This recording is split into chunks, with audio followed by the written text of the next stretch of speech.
Oi, agora sim. Então, ontem a gente estava falando sobre educação clássica, que se dividia nessas duas propostas: educação para sabedoria e educação para prudência. Essa prudência que não é cautela, como eu falei, mas é uma sabedoria de vida, né? Hoje a gente vai retomar isso.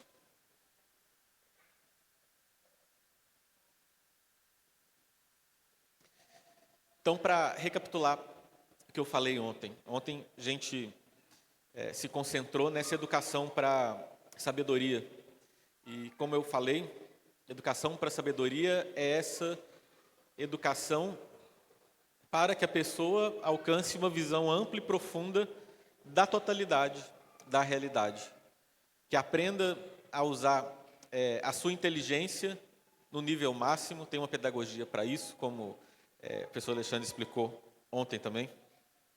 E essa proposta de educação para a sabedoria, ela existia nas escolas de filosofia antiga da antiguidade e na Idade Média também. Ela foi cultivada, ela foi e essa proposta tem a pedagogia para isso e o Platão que definiu o currículo para essa educação para a sabedoria, ele falava então nessa educação básica, baseada em ginástica e música, era a educação tradicional grega. Depois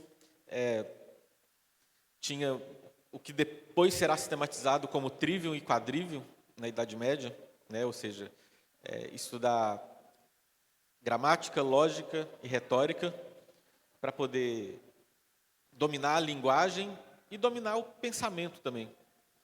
Depois o quadrivium, que era aritmética, geometria, a gente viu a importância de estudar a matemática para a gente poder fazer esse ato de autoapropriação do modo como a nossa inteligência funciona, a gente entender como que, quando a gente está fazendo intelecção, quando que a gente está diante de uma evidência, quando a gente encontra uma verdade, né?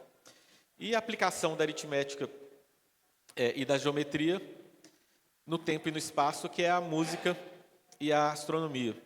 E depois, Platão fala desse estudo da dialética, que é o que a gente chamaria hoje em dia de estudo da filosofia, no qual a gente aprende a definir cada coisa e a partir dos princípios, das definições, e encontrando as verdades, né? Agora, esse estudo para a sabedoria, ele envolvia duas outras coisas também. Primeiro, que não adianta ter uma visão ampla e profunda da totalidade se a gente não vive de acordo com essa visão.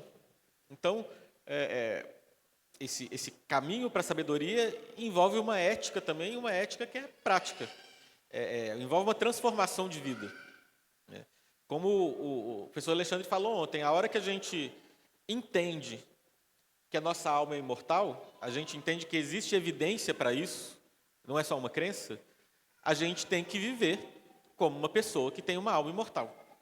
Que significa que a gente vai privilegiar na nossa vida, no nosso ser, aquilo que em nós é eterno e vai dar uma importância menor às coisas que não são, ainda que a gente também cuide delas, né?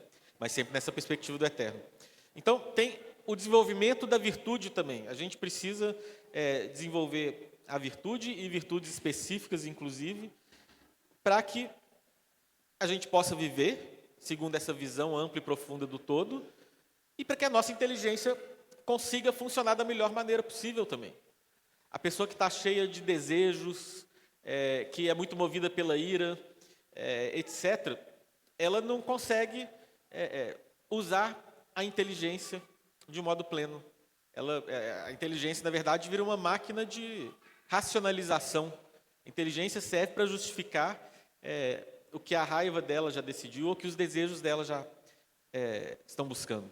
Então, esse caminho da virtude também ele é falado por Platão na República.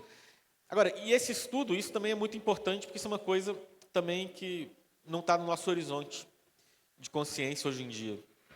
Esse estudo, ele se consuma na contemplação.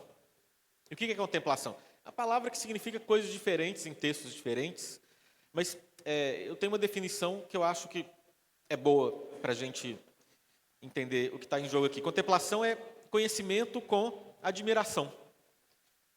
A gente contempla quando a gente conhece, seja com o sentido, seja com a inteligência, e a gente se admira com aquilo que a gente conhece.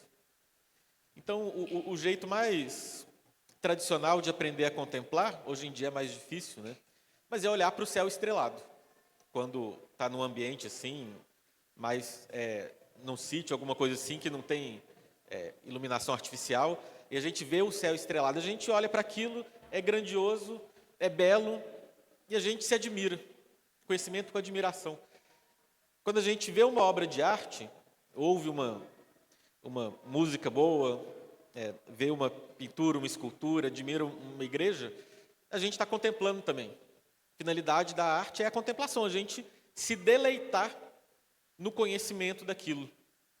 Tem a contemplação intelectual também. O pessoal da matemática, com certeza, foi para a matemática porque experimentou a contemplação intelectual, que é o seguinte: faz uma demonstração, entende uma teoria, percebe a beleza daquilo, uma beleza que a gente não está percebendo com os olhos, é uma beleza que a gente percebe com a mente. E aquilo traz um grande deleite. Quando a gente estuda filosofia, a gente vai entendendo o mundo, isso também acontece. E tem a contemplação sobrenatural, a hora que a gente se deleita com o conhecimento de Deus, a gente saboreia a presença de Deus. A oração, quando ela se torna profunda, ela se torna contemplação. Então, e os filósofos vão dizer, Platão, Aristóteles, São Tomás, etc., que a finalidade máxima do ser humano é a contemplação. A máxima felicidade do ser humano é a contemplação. E é isso, né? Quando a gente pensa assim, quais são as coisas da nossa vida que a gente acha que vão nos trazer felicidade? Elas, em geral, envolvem contemplação. Até as coisas mais, às vezes, mundanas mesmo. Pessoa que gosta de viajar. Ela gosta de viajar por quê? E ela viaja para contemplar, para ir num lugar diferente, ver alguma coisa bonita. É para isso, né? A gente fala, o que me faz feliz é minha família, meus filhos. Sim, mas os momentos que a gente... Tem os momentos que a gente está na correria, tentando dar conta de tudo, da demanda toda, e de ter uma família, né? Aquela hora que a gente para e percebe que a gente é feliz ali, é a hora que a gente contempla. É a hora que está tudo mais quieto, e a gente pode olhar para a nossa família, sentir o amor que a gente tem por ela e se sentir feliz, né? Ou seja, o ser humano, as atividades humanas, elas se consumam e nos realizam quando elas se tornam contemplação. E isso parece que é uma coisa que não tem nada a ver com a educação, mas isso tem tudo a ver com a educação. Porque se o estudo não vai se tornando contemplação, primeiro, os estudantes começam a não entender o que eles estão fazendo lá, a não gostar do que eles estão fazendo. Estão só tendo que decorar um monte de coisa, não faz sentido nenhum, né? Não causa deleite. Quando a gente aprende, então, a conhecer e admirar aquilo que a gente conhece, né, a gente consegue estudar com muito mais empenho, avançar muito mais. Isso vale para tudo na vida, né? Hoje em dia a gente vive nesse mundo dominado pelo mercado de trabalho. Então, a gente ou está trabalhando ou está descansando para trabalhar, né? E isso não é uma vida humana. Isso é a vida de um animal de carga, né? E o problema, pode ter vários problemas aí, economia, sei lá o quê, mas o problema principal é o seguinte: a gente não sabe mais quais são as finalidades do ser humano e nem como realizar elas, né? O ser humano se realiza com duas coisas: comunidade e contemplação. E com Deus, mas Deus, ele vai se manifestar comunidade e contemplação, né? Inclusive, a gente acabou de estar aqui na missa. A missa é esse evento que funda a comunidade e que leva à contemplação. A gente assiste bem uma missa quando a gente saboreia a presença de Deus que está ali, né? Então, esse caminho para a sabedoria, ele é um caminho também no qual a gente vai aprendendo a fazer essa contemplação intelectual. Até esse momento que a gente, então, tem essa visão ampla e profunda da totalidade, e a gente tem um deleite em ter essa visão. A gente entende o que o mundo é, nos seus aspectos gerais, né? Não é um conhecimento absoluto, porque o ser humano não tem esse conhecimento. E a gente vê como Deus viu no sétimo dia, que é bom. Né? Isso é contemplação. E Aristóteles fala que essa é a máxima felicidade do ser humano, a felicidade natural. Aí a contemplação sobrenatural que o cristianismo ensina vai nos ensinar a ter um nível de felicidade superior. Né? Mas, naturalmente, é essa visão, que esse mundo tem uma ordem, a gente entende essa ordem, tem um princípio, um primeiro princípio, que é Deus. Né? Os gregos chegaram, através da razão, em Deus. E esse deleite de contemplar isso, né, é o máximo deleite da existência humana. Então, esse é o caminho para a sabedoria. Mas tem um outro caminho, que é o caminho para a prudência, que é tão importante quanto esse. Porque esse caminho para a sabedoria é o seguinte também. São poucas pessoas que têm as condições de tempo, de meios e vocação mesmo, né, de vontade mesmo, de chegar nesse caminho da sabedoria até o máximo possível. Né? Isso aí não é... Isso é uma coisa para poucos. Agora, um pouco da sabedoria todo mundo tem que buscar. Né? Viver num mundo que a gente não está entendendo nada que esse mundo é um pesadelo. Né? Então, a hora que a gente vai estudando e vai entendendo como o mundo funciona, como que nós funcionamos, isso é uma coisa muito importante para todo mundo. Mas não é todo mundo que precisa ser um filósofo, um grande sábio. Né? É necessário que existam essas pessoas no mundo. O mundo sem sábios é um mundo de gente desorientada. É o nosso mundo. Né?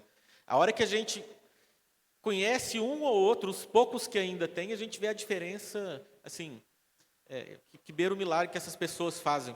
Né? Mas, então, todo mundo é chamado a caminhar esse caminho, em rumo à sabedoria, em alguma medida.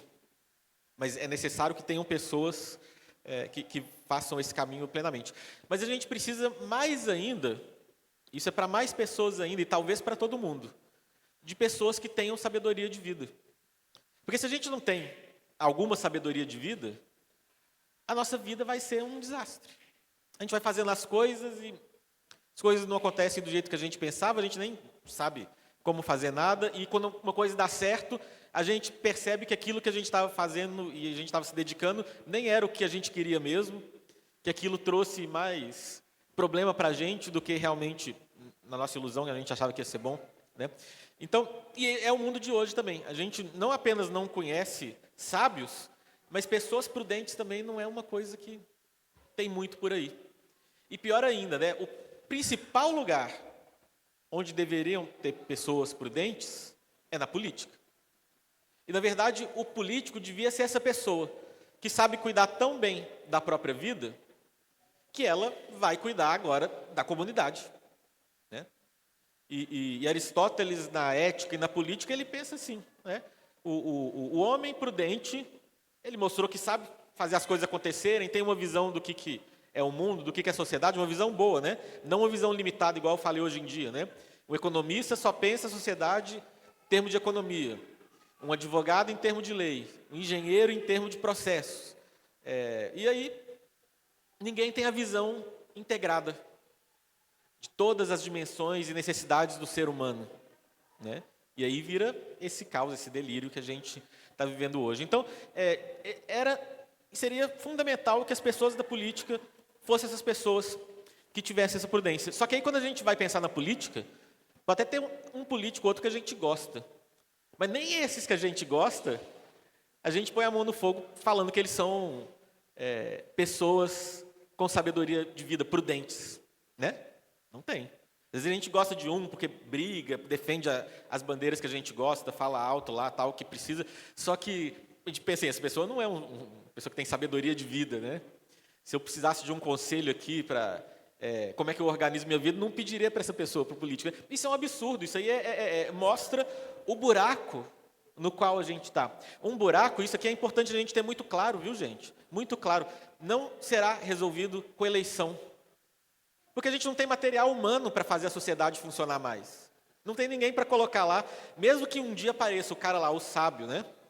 E o rei filósofo de Platão chegue lá no governo. Não tem todas os outros âmbitos onde pessoas prudentes têm que estar também para fazer a coisa funcionar.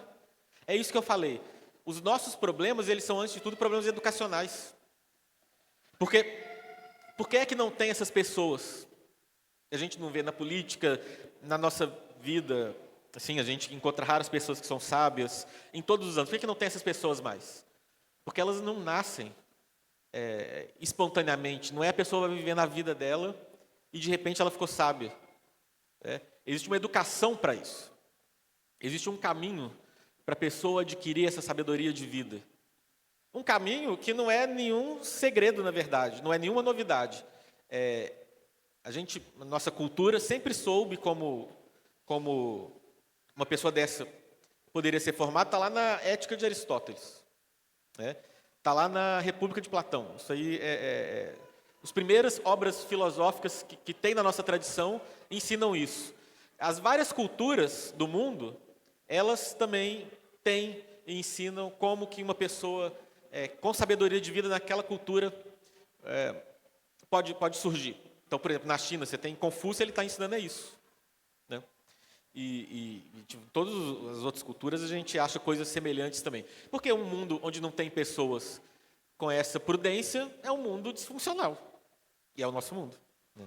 A gente delegou o papel da inteligência humana em resolver os problemas práticos a algoritmos, a sistemas, a leis, a regulações, a burocracias. E o resultado é desastre. Né? E qual que é o antídoto? O antídoto é recuperar, então não é uma novidade, é testar uma pedagogia, quer dizer, é aplicar uma pedagogia que já foi testada, já foi aplicada, já funcionou, de novo, para que essas pessoas sábias, com sabedoria de vida, voltem a aparecer. É isso que tem que ser feito. E aí, então, a questão é essa, né? Como que funciona essa pedagogia? E aí, assim, se a gente for ler, vamos pensar como que funciona aqui na nossa tradição. Nossa tradição, quem se preocupou muito com isso e que deu os fundamentos para essa pedagogia no resto da história dessa tradição ocidental foram os gregos, depois os romanos. Né? A literatura grega e latina inteira, e é por isso que a gente estuda até hoje. A gente pensa, por que a gente está estudando uma coisa dos gregos, dos romanos, né? Antes do cristianismo, um mundo tão diferente do nosso, para que a gente vai estudar esse pessoal até hoje? Pelo seguinte, porque a literatura deles inteira é uma literatura cuja finalidade é formar pessoas com sabedoria de vida, com sabedoria prática. Foi feita para isso. E aí, nós, dessa tradição ocidental, sempre voltamos a eles para aprender isso. Eles são o material didático para aprender isso. Né? Mas como é que a gente aprende isso? E o caminho para a prudência, gente, a gente está pensando aqui num contexto de uma escola para jovens, para crianças e adolescentes. Não termina quando termina a escola. Tá? A gente pode até dizer que começa quando termina a escola. A escola vai dar as bases. Né? Então, assim, mas é importante a gente falar desses níveis mais avançados de educação para a gente saber como esses níveis mais básicos funcionam. Né? A gente tem que saber o que a gente está querendo no fim das contas. Mas é uma educação para a vida toda. Para a sabedoria é para a vida toda, para a prudência também. Não é? A gente começa a entender alguma coisa da vida lá pelos 18 anos. Né? É justamente isso. Até esse momento a gente está tendo os fundamentos, mas a gente tem que saber o processo inteiro para saber como é que a gente vai construir os fundamentos. Né? E para a gente também, nós, né, que ou vamos ser professores da escola, ou somos pais, ou estamos simplesmente interessados que a nossa vida melhore e que a vida da nossa sociedade melhore. A gente tem que seguir esse caminho da prudência também. A gente tem que dedicar um pedaço da nossa vida para que a gente se torne uma pessoa melhor, mais sábia. Porque tudo funciona melhor a partir daí. É o que Platão fala no Eu Te Demo, esse diálogo. Né? Não adianta você ter todos os bens, você ter todo o dinheiro do mundo. Se você não tem a sabedoria para saber como gastar, isso aí é mais uma maldição do que uma bênção. E isso vale para todos os bens. Né? Sabedoria é esse bem primeiro que nos ensina a usar os outros bens todos. Isso é fundamental para todo mundo. Então, isso é uma coisa para todo mundo, mas é importante pensar isso na educação também. Então, mas não tem assim um material didático grego muito claro com princípios, aquela coisa resumida, né? Para explicar como é que esse caminho para a prudência funciona. A literatura grega está falando disso, né? Mas está falando de um modo muito complexo. A gente tem que mergulhar nela para ir entendendo isso. Eu vou falar aqui os princípios que eu percebi a partir desse estudo da literatura grega, da filosofia grega, tá? Que são princípios que a gente pode aplicar ainda hoje e que eles devem estar na nossa mente quando a gente está querendo retomar essa educação tradicional que vai formar para a prudência e para a sabedoria, tá? Aqui no caso para a prudência, né? Então, a primeira coisa que Aristóteles fala na ética, quando ele está falando de uma pessoa que se torna alguém que tem a frônesis, prudência, sabedoria prática, né? Sabedoria de vida, é experiência. Né? O que mais ensina a gente? A nossa experiência de vida. Né? É claro. Então, a gente vai vivendo, vai errando, vai acertando e vai aprendendo. Isso é muito importante e isso não pode ser dispensado. Tá? A gente tem que ter experiências ricas de vida para poder ir adquirindo alguma sabedoria. Né? E aí tem toda a gradação. Né? Você não vai proporcionar para uma criança uma experiência que um adulto deve ter. Mas a gente tem que cuidar, então, disso, da qualidade das experiências formativas, para a gente também.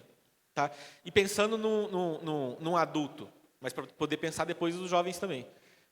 Uma experiência muito importante é a experiência de conseguir fazer alguma coisa que dá certo. Conseguir agir no mundo com sucesso. Isso é uma coisa que a gente não pensa, né? A gente, hoje em dia, está tão concentrado numa educação teórica, ou seja, eu vou estudar, o sucesso é para passar numa prova. Né? Que a gente se esqueceu de ensinar para as crianças como agir no mundo de um modo que a ação dela no mundo funcione. Né? Então, todo mundo que, sei lá, abre uma loja, entende isso. Né? Você abriu uma loja, da coisa mais... a loja mais simples do mundo, dá um trabalho gigantesco, é um monte de variável, é uma coisa meio assim... E é difícil fazer isso, precisa de energia, precisa de dedicação, precisa estar atento a um monte de coisa que a gente nem sabia que tinha que estar atento. Né? Montar as coisas tão simples assim, por exemplo, um dia eu juntei com um grupo e a gente estava querendo juntar um grupo de amigos para fazer alguma coisa boa assim no mundo, né? Alguma caridade muito simples, tipo tirar o lixo de uma praça. A gente não conseguiu nem fazer isso. É a coisa mais fácil, vamos juntar 10 pessoas e tirar o lixo de uma praça. A gente não conseguiu. Né? Ou seja, a gente não é educado para ter essa experiência de pegar alguma coisa e fazer ela funcionar. Né? E isso é fundamental, essa habilidade fundamental que todo mundo tem que ter. E a gente não pensa isso quando a gente pensa na educação das crianças e dos jovens, né? Dá uma pequena tarefa e fala, agora se vira e faz isso aqui. E você vai ser o responsável por isso. E depois, para um adolescente, uma coisa um pouco mais complicada. Né? Vai ter a festa da paróquia, você vai fazer isso aqui, e eu não vou explicar como é que você vai fazer, você vai ter que descobrir. Né? A vida é assim. Então, e isso para um adulto também, né? Agora eu vou ter um projeto aqui que é difícil, mas se eu conseguir fazer isso aqui, eu virei uma pessoa que consegue fazer alguma coisa difícil. A gente não pensa nessa categoria, né? Então, a primeira coisa é a experiência. Mas só a experiência também não adianta. Se só a experiência adiantasse, todo mundo que é mais velho seria sábio, e a gente vê claramente que não é mais o caso. Né? Até antigamente tinha mais pessoas mais velhas com essa sabedoria, mas a gente vê cada vez menos isso. Né? Por causa desse problema pedagógico, desse problema cultural. Então, não adianta só ter experiência, a gente tem que refletir na experiência e tirar lições dela. Né? Então, não adianta viver muito e não elaborar essas experiências de vida. A gente tem que tirar as lições. E é por isso que os filósofos gregos e os mestres da espiritualidade católica falavam que a gente não deveria dormir sem antes fazer um exame de consciência. O exame de consciência É uma técnica espiritual, né? É para a gente progredir na virtude e no amor a Deus. Mas ela é um caminho também para a gente adquirir essa sabedoria de vida. Por quê? Porque a gente vai refletir nas experiências do nosso dia. Então a gente pode fazer o exame, além do exame espiritual, como, né, o que eu fiz. O exame de consciência é o seguinte: a gente faz 3 perguntas, né? Tem outros jeitos de fazer. Um exame de consciência mais espiritual, sim, né? A gente pensa nos pecados que a gente cometeu e pede perdão. É uma coisa muito boa, a gente deve fazer. Mas a gente pode fazer também como os filósofos. Pensa assim: olha, o que eu fiz de bom no dia, né? O que eu fiz de ruim, o que eu posso melhorar. E todo dia a gente vai fazendo isso, está refletindo na nossa experiência do dia, né? O que deu certo, o que não deu, como poderia ter sido melhor. A gente vai, então, transformando a nossa experiência em sabedoria. Isso é uma coisa que a gente tem que ensinar. Tem que ensinar os jovens a refletir no que eles fizeram. Eles têm que entender. E a gente, às vezes, não entende isso hoje mais, né? Mesmo a gente, que é adulto. Que, na vida, a gente vai aprendendo um monte de coisa por tentativa e erro. Não tem fórmula mágica. As fórmulas que a gente tem é só para saber se guiar, mais ou menos. Mas a gente vai aprendendo as coisas mesmo na tentativa e erro e na reflexão sobre o que deu certo, o que deu errado, o que poderia ser melhor. Então, essa reflexão na experiência é importante também. Mas, em terceiro lugar, não adianta a pessoa ter muita experiência e refletir sobre essa experiência se ela não é uma pessoa bem intencionada. Se ela é uma pessoa que tem a vida desregrada, ela não está nem aí, ela está nessa vida aqui em busca, sei lá, de dinheiro, poder e prazer. A vida dela vai ser um grande fracasso humano. É mesmo que a pessoa fique rica, famosa, né? Mas quantas pessoas a gente vê assim, né? Que ficaram famosas, ganharam todo o dinheiro do mundo, mas a vida delas é miserável. Então não adianta apenas a experiência e a reflexão. É preciso da virtude também. Sem a virtude, essas outras coisas vão ficar desordenadas e sem propósito. Então, essa educação para a prudência é uma educação na virtude também. E isso é importante. Mas, então a gente tem 3 coisas aqui: experiência, a meditação nessa experiência e a busca da virtude. Mas só isso também não adianta. E esse, a meu ver, é o principal ponto cego nosso. Porque essas 3 coisas a gente até entende, né? A gente até sabe, você quer ser uma pessoa que sabe o que está fazendo na sua vida? Você vai viver, vai correr riscos, enfrentar desafios, vai refletir sobre isso e vai tentando ser uma pessoa boa. Isso aí é meio a sabedoria comum, né? Só que aí, quando a gente só faz isso, alguma coisa central fica faltando que traz muito problema. Por causa do seguinte: por mais que a gente tenha vivido muito e seja muito virtuoso, a gente ordenou, a gente é moderado, a gente é corajoso, a gente é generoso, etc. e tal, se a gente só fica nisso e a gente só entende a vida a partir da nossa experiência, a gente tem uma visão muito limitada do que é a vida, das várias situações humanas, do que está passando na cabeça dos outros. Então a gente vê muito isso. E às vezes isso acontece com a gente, tá? A gente super bem intencionado, só que na hora que a gente vai lidar com as outras pessoas, como a única base de conhecimento do que é a vida para a gente é a nossa vida, a gente projeta a nossa vida, as nossas emoções, os nossos desejos na compreensão que a gente tem dos outros. A gente começa a ler as outras situações e os outros a partir da nossa situação. E, em geral, o que acontece quando a gente faz isso? A gente não entende nada.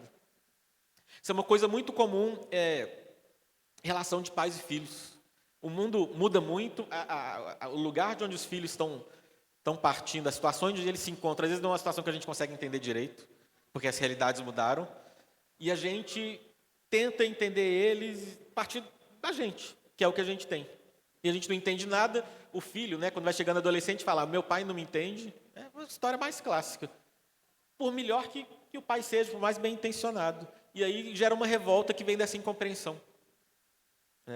Às vezes, inclusive, pessoas virtuosas que querem ser boas e são boas, como elas só entendem tudo a partir da perspectiva delas, né, às vezes elas geram muito mal, muita incompreensão, porque não entende os outros jeitos, né, pelos quais o mundo está funcionando.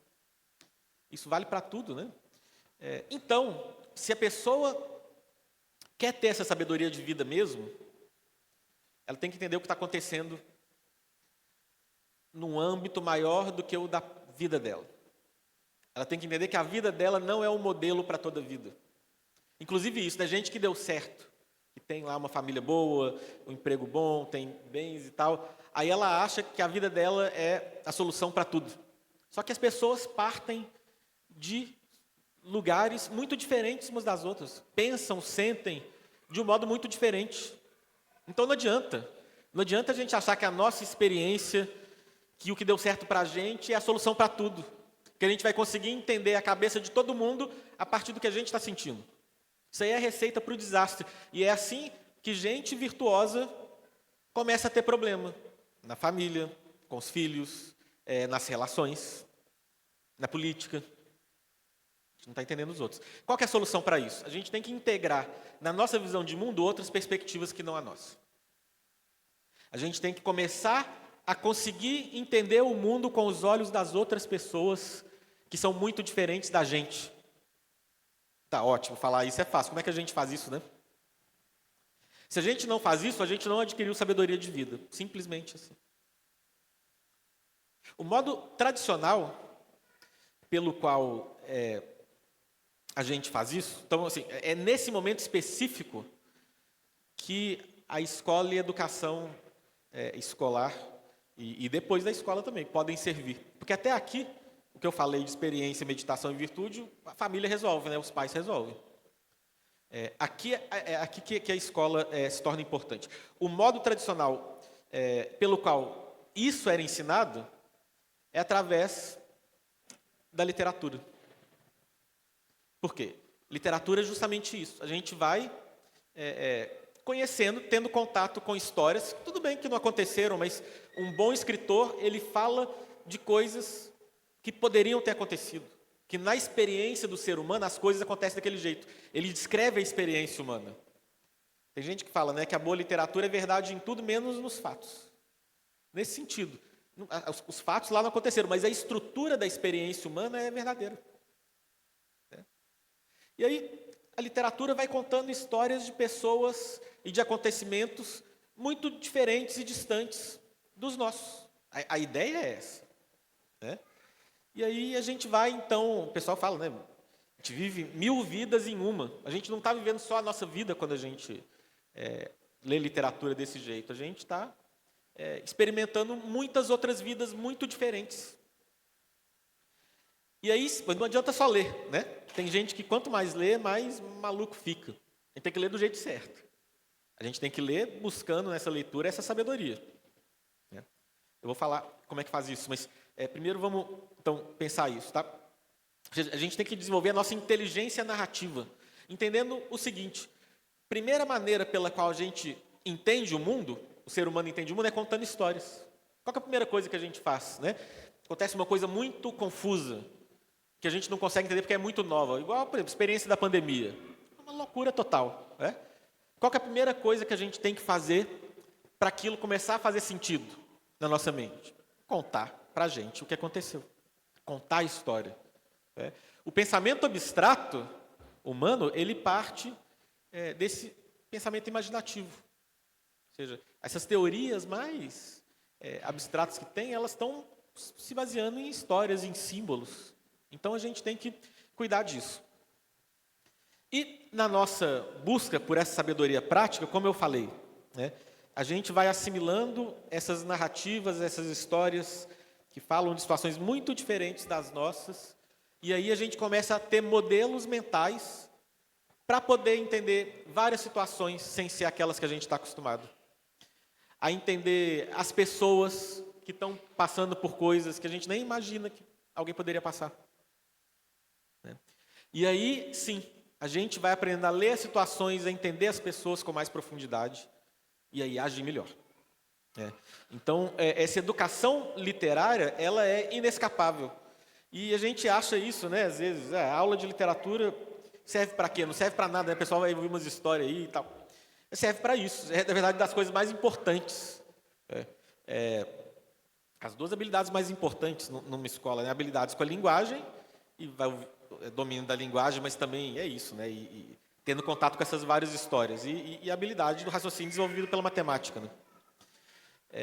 Então, a gente tem que passar por uma educação literária. Como é que é essa educação literária? Mas como eu falei, né? Não adianta só ler, muita gente lê e não adquire essa sabedoria de vida.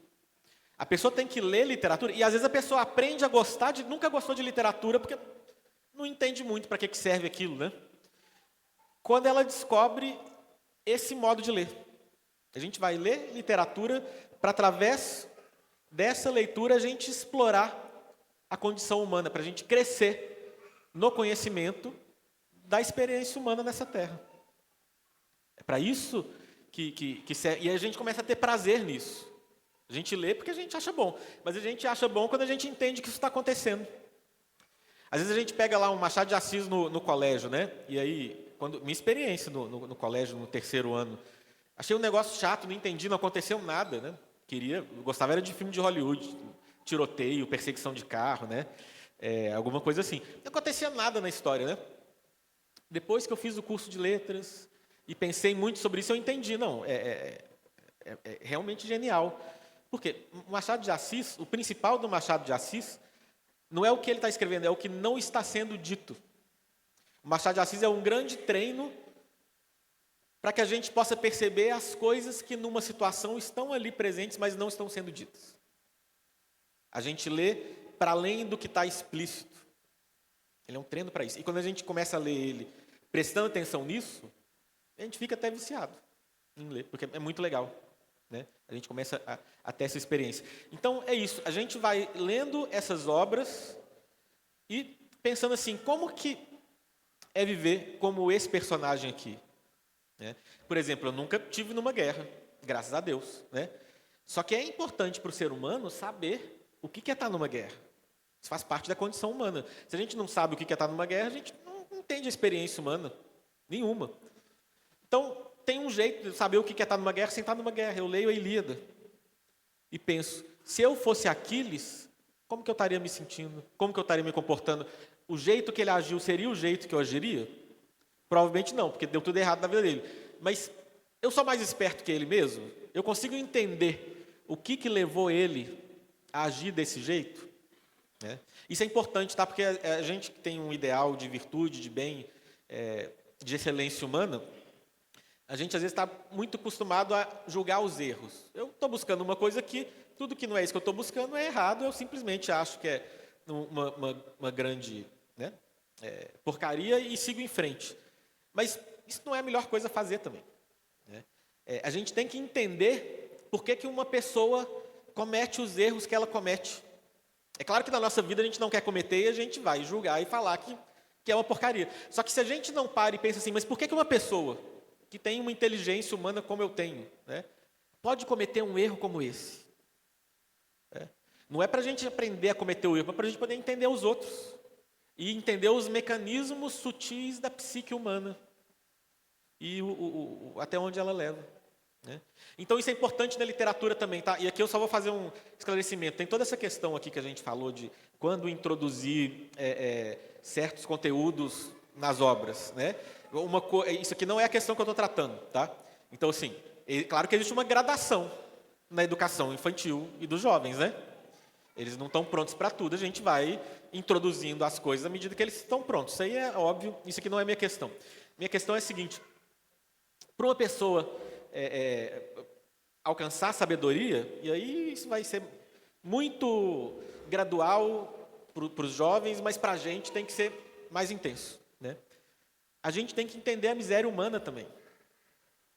Então, às vezes, quando eu converso sobre essas coisas, eu vejo que as pessoas, quando pensam em literatura, elas pensam que a literatura vai dar bons exemplos. Né? E literatura infantil tem que dar bons exemplos mesmo, porque a primeira coisa que alguém tem que tomar contato são com os bons exemplos, né? É óbvio. Tem uma gradação, igual na matemática tem uma gradação, na sabedoria de vida tem uma gradação. Primeiro você tem que saber o que é bom, aprender a desejar o que é bom, e aí você vai conseguir entender o que não é bom. Mas na hora que você tem que... E aos poucos isso tem que ser introduzido, né? Mas, então, o pessoal fala, literatura tem que ter bons exemplos. Literatura infantil, infanto-juvenil, sim. Mas quando a gente vai pensar nas grandes obras da literatura, o que menos tem são bons exemplos. Eu nem consigo pensar numa obra literária que tem muitos bons exemplos. A grande literatura está falando sobre a miséria humana. Está falando sobre as maneiras pelas quais a vida humana pode dar errado. E esse é um conhecimento fundamental para a gente saber os caminhos a evitar, mas para poder entender a miséria humana quando ela aparece na vida das outras pessoas. E a gente tem empatia. Não só pensar assim, a pessoa errou porque ela foi idiota. Às vezes a vida vai levando a gente para um pequeno deslize, uma falta de fortaleza, leva a gente para um buraco que a gente não consegue sair. Então, quando a gente vai entendendo essa lógica da vida através da literatura, a gente vai adquirindo essa sabedoria. E é por isso é muito curioso, né? Se a gente pega, no começo do século XX, teve um renascimento da literatura católica muito intenso. Grandes escritores. E aí teve, na Inglaterra, nos Estados Unidos, na Espanha, na França, no Brasil, vários lugares, né? Boa parte da grande literatura da primeira metade do século XX faz parte desse renascimento literário católico. E aí, quando a gente pega a tradição inglesa, um dos caras da tradição inglesa é o Tolkien. Muitos bons exemplos, né? A tradição inglesa, o C.S. Lewis, tem bons exemplos. Você pega a tradição francesa, ela é só desgraça o tempo todo, mas é desgraça num nível que nem um livro de um escritor que não é católico tem coragem de falar daquelas coisas lá, sabe? É pesado mesmo. E a gente, eu tive essa experiência, fui ler o Lúcio Cardoso, que é um cara desse renascimento católico no Brasil, chama Crônica da Casa Assassinada. E eu fui ler o livro porque era um livro de literatura católica. E eu fui vendo o que o livro falava, meu Deus do céu. Era assim, está falando da degradação humana no último nível. Por quê? Porque o que significa ser católico? Católico significa universal. Católico é aquele que compreende todas as coisas à luz da totalidade e do primeiro princípio, que é Deus. E da encarnação de Cristo e da história da salvação. A história da salvação é a história do pecado e da graça. A literatura católica de tradição francesa, que foi a que influenciou a literatura brasileira, está falando do pecado. De até onde o pecado pode ir.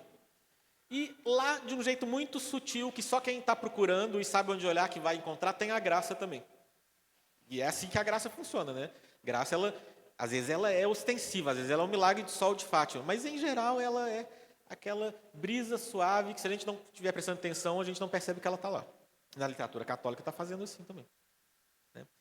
Então, e a gente tem que aprender isso, né? A ler as situações e fazer julgamentos entendendo que a vida humana é complexa. Os gregos, eles tinham tanta preocupação com isso, eles entendiam que isso era tão importante e que isso era importante para a política. Em Atenas, né, essa experiência democrática deles, eles entendiam que se não tivesse um número grande de pessoas com essa sabedoria de vida, essa frônesis, a democracia ia descambar numa demagogia. Como descambou, né, em Atenas, né? Mas eles tentaram remediar de algum modo e, em alguma medida, conseguiram segurar por um tempo. Né? Era tão importante isso para eles que, em Atenas, tinha todo ano esse concurso de teatro que os autores, então, era 3 dias de tragédias e um dia de comédia, né? E aí, esses escritores apresentavam lá as peças deles. E essas peças eram essa educação literária para a sabedoria prática, para a cidade toda. A cidade toda se reunia para assistir o teatro, porque era legal, mas tinham essa educação. Então, qual que é a lógica de uma tragédia grega? A tragédia grega não é simplesmente um teatro que fala de uma desgraça. Vai falar de desgraça, mas o principal é o seguinte, está falando de situações insolúveis. O que é você estar numa situação que tudo que você fizer vai dar errado? Né? Então, por exemplo, tem uma tragédia lá que a questão é a seguinte, segundo os costumes da época lá, nem a época de Atenas, a época mais recuada ainda, né? Se alguém matasse o pai da pessoa, a pessoa tinha que se vingar, matar a pessoa que matou o pai dela. E aí tem esse cara chamado Orestes, que mataram o pai dele, e ele tinha que se vingar. E o deus Apolo obrigou ele, falou, se você não se vingar, eu vou te mandar uma doença aí que vai ser terrível. Só que quem matou o pai dele foi a mãe dele. Então ele tinha que matar a mãe. Só que na cultura grega, essa mitologia grega, né, se matasse a mãe, tinha umas deusas das profundezas lá do Tártaro, as Eríneas, que iam perseguir ele. Então, assim, ou ele tinha que se vingar do assassino do pai, mas o assassino é a mãe. Ou ele matava a mãe, ou ele não vingava o pai. Ou o deus Apolo perseguia ele, ou as Eríneas perseguiam ele. Como é que você sai de uma situação dessa? Você não sai. Só que na existência humana tem hora que é assim, que se deu mal e não tem para onde sair. E a gente tem que tematizar isso na literatura, porque senão, a hora que isso acontece com a gente fica perdido. A hora que acontece isso com a nossa cidade, com o nosso país, a gente fica perdido. Mas a gente tem que entender que isso faz parte da condição humana. E outra coisa, a tragédia grega, ela é feita de um modo que a gente sempre pode ver, entender a mesma história de várias perspectivas diferentes. Não tem o cara bom, o cara mau, né? Tem, por exemplo, essa personagem que matou o marido, a Clitemnestra, né? Ela é má porque matou o marido? Sim, mas ela também, em vários outros momentos, ela é uma pessoa razoável, que sabe o que está fazendo, e ela estava chateada porque o marido tinha matado a filha deles antes. Então, assim, a gente vai aprendendo a ver que todas as situações têm várias perspectivas pelas quais elas podem ser olhadas. Os gregos tinham um outro exercício também, para a gente adquirir a sabedoria prática, que às vezes muita gente não entendia, que era o das antilogias, que é o seguinte: você defendia uma posição num debate, né? Atenas deveria ter entrado em guerra com tal, o cara que é igual se estivesse num tribunal, né? E você tem que defender um lado, né? E depois você tinha que defender o outro. E aí muita gente na época achou que absurdo, então a pessoa vai aprender a defender qualquer coisa, independente de ser o certo ou errado, mas não é isso. É porque se a gente não consegue pegar um lado da questão que não é o nosso e apresentar argumentos e tentar entender por que alguém defenderia esse lado, a gente não entendeu esse lado. A gente está criando um espantalho. E a discussão política inteira do Brasil hoje em dia é isso. Porque ela é feita por marqueteiro que está querendo fazer a gente ficar com raiva para a gente votar no candidato que eles querem que a gente vote, né? Então a gente está reagindo a espantalhos e claro que tem lados mais certos ou mais errados, mas na vida concreta as coisas são complexas. E se a gente não aprende a perceber a complexidade das coisas, a gente vai ficando doido, inclusive doido como civilização, que é o que está acontecendo, né? Quem fica no Twitter ou fica vendo internet, parece que o mundo vai acabar todo dia, já viu? Todo dia vai ter um negócio que o mundo, se a gente não mandar lá um monte de zap, o mundo vai acabar. E aí toda semana é a mesma coisa, né? Então assim, a gente tem que entender que as situações são complexas. A gente treina isso com essa educação literária, com essa capacidade de tentar ver as situações da perspectiva das outras pessoas que são muito diferentes da gente. Não para a gente concordar, não é para concordar, mas para a gente entender o que leva alguém a agir daquele jeito. Inclusive, se a gente quer fazer o bem para alguém e edificar alguém e convencer alguém de alguma coisa, se a gente não entende de onde a pessoa está partindo, a gente só cria raiva e afastamento. A gente primeiro tem que entender. Depois que a gente entende, a gente consegue saber como falar.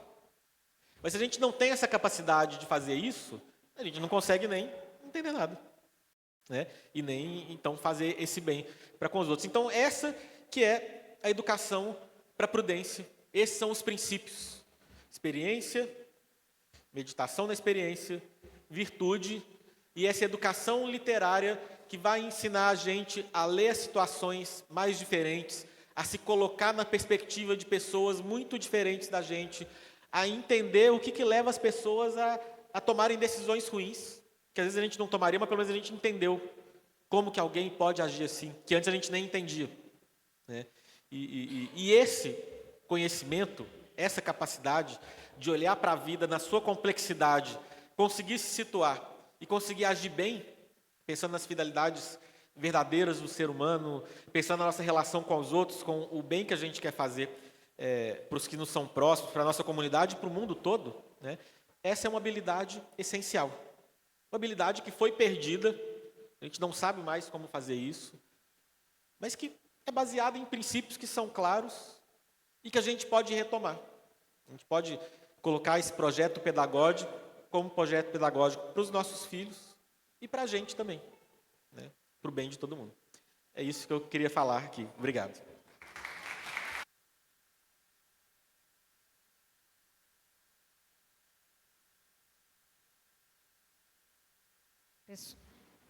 Oi. Pessoal, como a gente já está atrasado, então vou deixar as perguntas para vocês depois fazerem de outro modo, professor Bernardo. Nós queremos agradecer, professor Bernardo, pela sua disponibilidade de vir aqui, tá, e nos brindar com tanta sabedoria. Muito obrigada.